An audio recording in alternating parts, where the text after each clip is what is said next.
তো যেটা আমরা বলছিলাম যে হ্যানসন ক্লার্ক তিনি এসেছেন সাফল্যের সঙ্গে এবং বাংলাদেশি আমেরিকানরা আসছেন এগিয়ে, সব কিছুই হচ্ছে, কিন্তু তার মাঝেও প্রেসিডেন্ট ওবামা এই মুহূর্তে আগামীতে কি করবেন, কি করতে যাবেন, এই ধরনের একটা প্রতিকূল ঠিক বলবো না, একটা ধাক্কা তিনি খেলেন। তো তারপর প্রেসিডেন্ট নিজে যেমন তিনি বলেছেন, রিপাবলিকদের প্রতি হাত বাড়িয়ে বলেছেন যে আসুন আমরা অভিন্ন লক্ষ্য নিয়ে কাজ করি। তো সেটা কেমন দেখছেন? সেটা তো তিনি প্রেসিডেন্ট হিসেবে তাকে বলতেই হবে, তার কারণ আগামী 2 বছর তাকে তো কাজ করতে হবে এদের সঙ্গেই। আর আমেরিকান সিস্টেমে যেটা হয় আর কি, প্রেসিডেন্ট তো সর্বময় ক্ষমতার অধিকারী নন, তো সেখানে।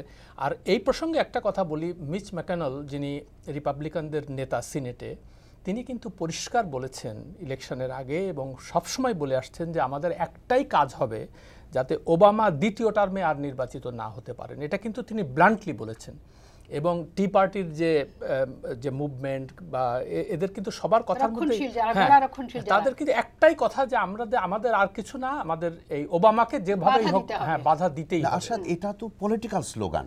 যে কোনো পার্টি চাইবে না যে বর্তমানে যে গদ্দিনসীন পার্টি আছে, বর্তমানে যে ক্ষমতাসীন শাসন রয়েছে প্রশাসন, তাদেরকে আমরা পরবর্তী নির্বাচনে আর আসতে দেব না। এটা রাজনৈতিক স্লোগান।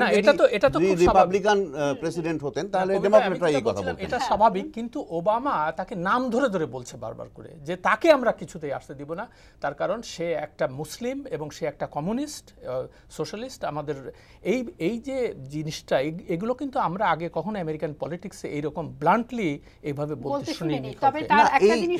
ওবামা এইবারে নির্বাচিত হওয়ার পর, প্রথম কৃষ্ণাঙ্গ প্রেসিডেন্ট নির্বাচিত হওয়ার পর কিছু কিছু মেরুকরণ হয়েছে বিভিন্ন জায়গায়, যেমন ব্রাউন ভোটারদের মধ্যে, হিস্প্যানিক ভোটারদের মধ্যে মেরুকরণ হয়েছে, শ্বেতাঙ্গ রক্ষণশীল এদের মধ্যে মেরুকরণ হয়েছে।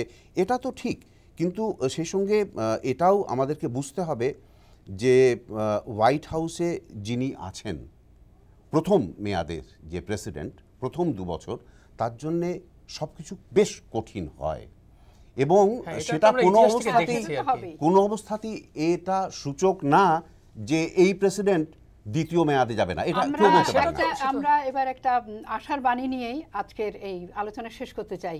সংক্ষেপে বলুন তো আপনি।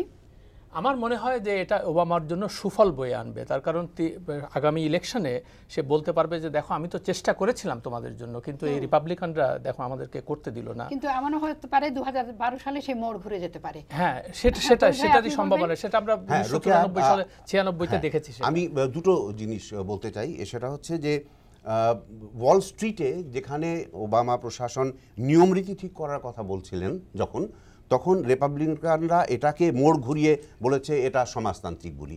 আবার একই রকমভাবে যখন হেলথ কেয়ারের কথা বলেছেন, হেলথ কেয়ারে এবারে নির্বাচনে আপনি দেখেছেন যে 39 এবং 60 ঊর্ধ্ব বয়সের সিনিয়ররা, তারা 57% ভোটার ছিলেন, এই 1/4 ভোটার ছিলেন তারা, এবং তারা 58% কিন্তু ভোট দিয়েছেন রিপাবলিকানদেরকে, মাত্র 37% দিয়েছেন ডেমোক্রেটদের। মানে তারা মেডিকেয়ার এবং ওই তাদের যে সুবিধে স্বাস্থ্যগত ওইগুলোর উপর হাত দেওয়া হবে এই আশঙ্কায়, অথচ আশঙ্কাটা একেবারে অমূলক ছিল। যাই হোক, আমরা আশা করব যে 2012 সালে আমরা অন্য কোনো একটা পজিটিভ চিত্র দেখতে পারবো। আমেরিকানদের মধ্যে যে মেরুকরণ হয়েছে সেটা তারা কাটিয়ে উঠবেন।